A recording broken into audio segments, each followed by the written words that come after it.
So let's look at natural language processing as a potential way to supercharge content libraries. Since we're leveraging existing documents, there is no need for any additional sources of information to maintain. NLP can even work across different sources. So imagine that your sales team are using Salesforce, your techies are in love with Jira, and your CEO refuses to use anything else than the Notes app. Well, NLP could be used to look for information across all of those sources. Since the context for searching is established, that is, we are trying to answer questions in a questionnaire, the search results will be far more meaningful than by using traditional search boxes.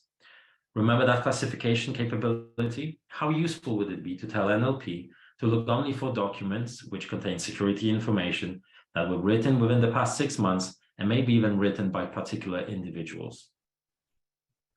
We've also mentioned the automated categorization and tagging of content and talked about understanding user intent. This is where NLP can be particularly powerful. One aspect we haven't touched on just yet is its generative property.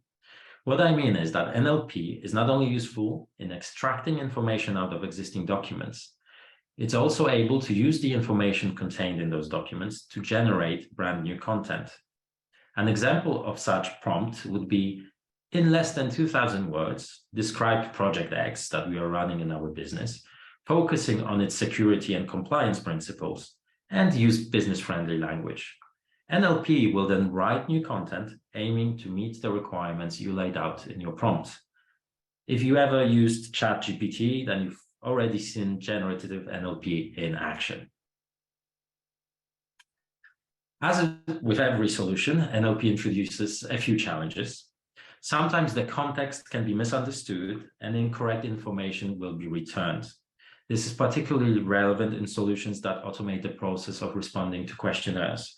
So if you're worried that computers are coming here to take your job, maybe not yet. We'll see what the future is going to bring, but computers and NLP are a far cry still from a human brain.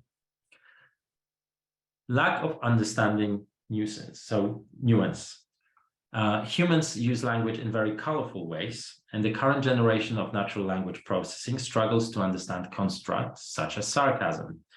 Even me saying using language in colorful ways might not be understood universally within NLP. We need to deal with data bias, so NLP models are only as good as the data they are trained on. And if that data is biased in any way, it can lead to biased results being displayed.